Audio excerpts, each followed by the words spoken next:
respondendo perguntas que ninguém perguntou. A Federação de Comércio Galáctico trava todas as negociações do planeta Naboo. Cabe a 2 Jedi irem até lá para tentar resolver essa situação e tentar pegar a princesa Padmé para se livrar dessa situação, para deixar ela longe do problema, para levar ela até o Senado Galáctico para resolver isso. Esses 2 Jedi são Qui-Gon Jinn e Obi-Wan Kenobi. Quem faz o Qui-Gon Jinn é o Liam Neeson, quem faz o Obi-Wan Kenobi novinho é o Ian McGregor, quem faz a Padmé é a Natalie Portman, só que eles acabam caindo em um planeta deserto e precisam de ajuda de um menino, o jovem Anakin Skywalker, que quem faz é o Jake Lloyd.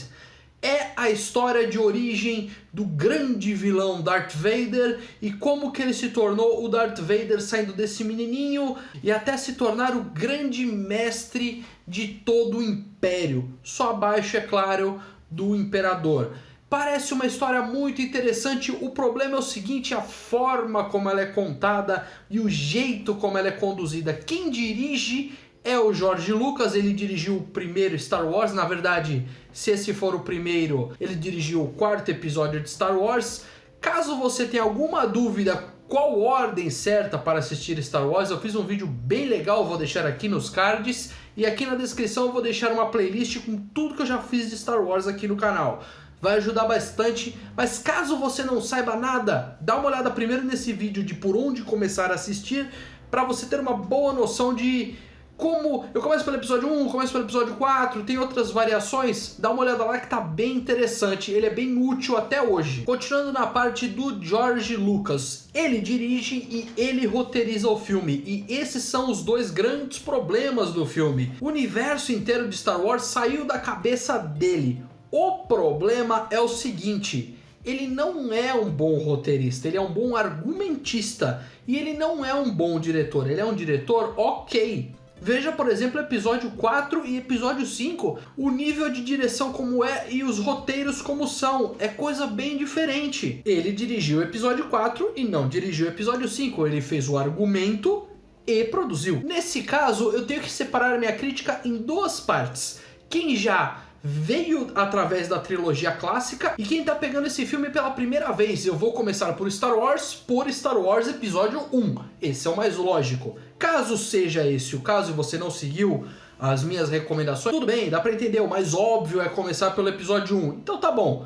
No episódio 1, ele apresenta bem o universo, ele mostra que existem facções, que existem planetas, que existe um Senado Galáctico, que existe algum mal que ronda por detrás de tudo isso, e é um bom filme introdutório na medida do possível. Ele já vem com o peso, e ele mesmo abraça esse peso de que as pessoas já sabem da existência dos episódios 4, 5 e 6, mas por isso que eles colocam alguns detalhezinhos, mas caso você não saiba, dá pra entrar no universo dessa maneira também. Você vai ter uma grande subida de qualidade, ao contrário de quem começou pela trilogia clássica e depois decaiu. Agora, se você já veio da trilogia clássica e cai no episódio 1, vai ter uma queda brusca de qualidade. Irão aparecer conceitos e coisas da cabeça do George Lucas que não tinham na trilogia clássica e que agora existem e a gente tem que aceitar e acabou. Exemplo, midi-chlorians. Caso você tenha visto o filme, você vai saber o que é. E alguns pontos muito interessantes. Ele estava bem naquela transição, como ele é de 1999, ele estava bem naquela transição de filmes com uma tecnologia analógica e outros com uma tecnologia digital. O George Lucas ele abraçou muito a tecnologia digital nesse quesito.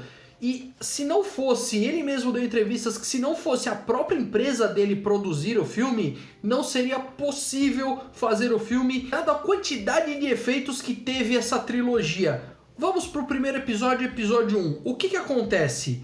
Tem tanto efeito, tem tanta coisa que quando, por exemplo, existem alguns personagens totalmente digitais em 3D, que eu vou entrar nesse detalhe ainda nesse vídeo, não vai escapar. Tem um personagem 3D chatíssimo que eu vou comentar, mas quando tem um personagem 3D aqui e ele tá interagindo com o ser humano, não ficou nem um pouco bom. Parece o seguinte, que o ser humano tá chapado em 2D aqui e o personagem em 3D está em 3D na tela. Não sei se ficou muito claro, mas ele parece deslocado da cena.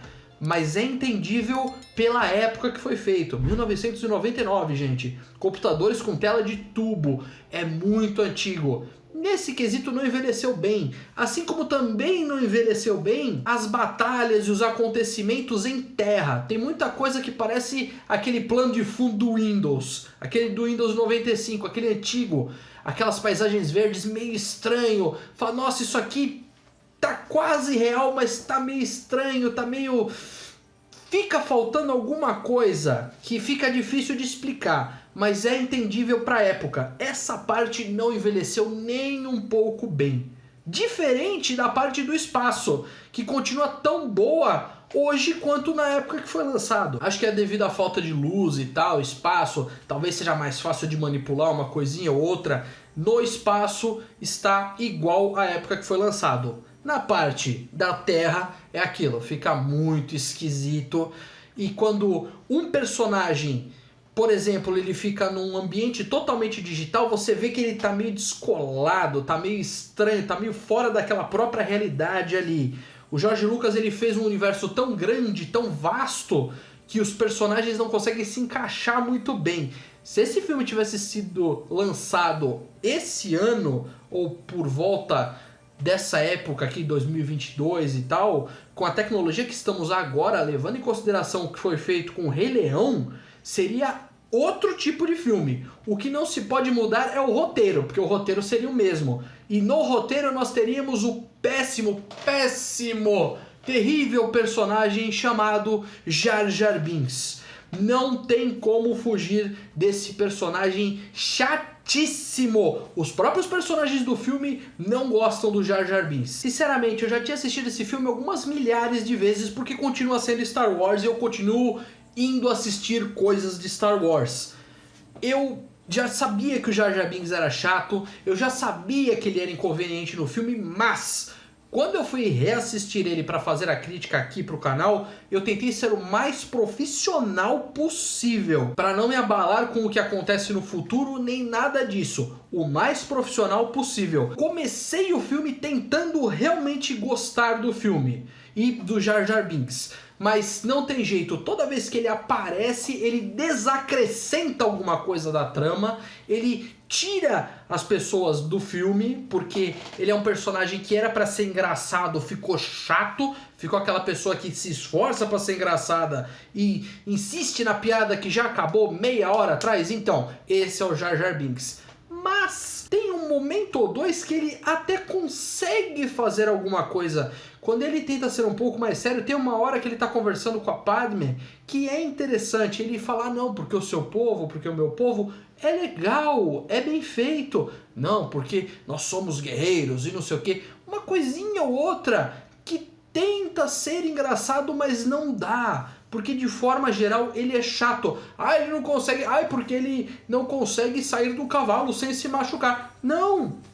Não é legal. Tem uma coisa muito legal que acontece nesse filme que se chama John Williams. John Williams estava muito bem fazendo a trilha sonora. Ele fez a trilha sonora dos outros 3 filmes. Volta a fazer a trilha sonora desse daqui também. E ele vai muito bem. Se você parar pra ver, tem alguma pitadinha ou outra que lembra a trilha sonora do Harry Potter, porque ele fez do primeiro Harry Potter 2 anos depois, então lembra alguma coisinha. Talvez ele estava tentando experimentar alguma coisa nova na época e acabou pegando nesses 2 filmes. Mas ele entrega uma trilha sonora épica, que se você parar pra ver, você acaba escutando ela até hoje. Ela se encaixa no universo de Star Wars. E já aproveitando e falando em universo de Star Wars, é uma coisa que eu tenho que dar o braço ao torcer pro George Lucas, que é o seguinte: ele expande o universo de uma maneira como ele não tinha feito na trilogia original. Ele não tem medo de se arriscar. Esse é o grande problema às vezes em Star Wars. Ele não tem medo nenhum em fazer isso. E do jeito que faz, fica legal, fica interessante. Só que na medida do possível, é claro.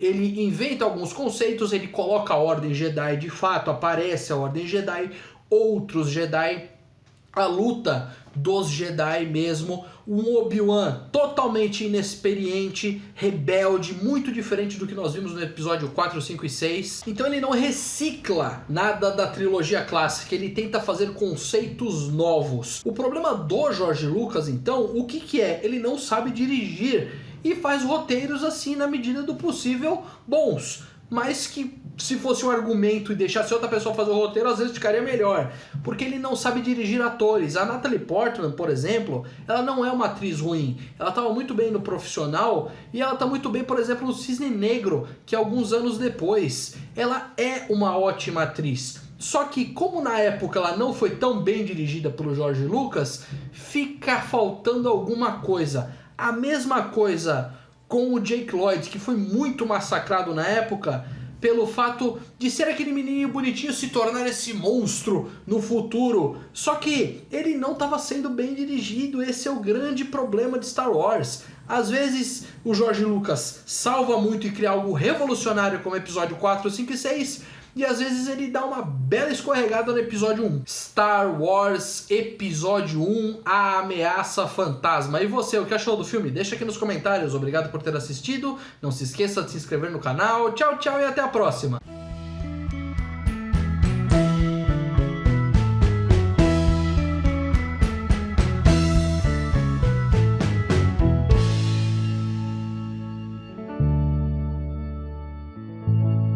Não é nem uma cena pós-créditos que tem, mas tem um pequeno som do Vader respirando no fim dos créditos.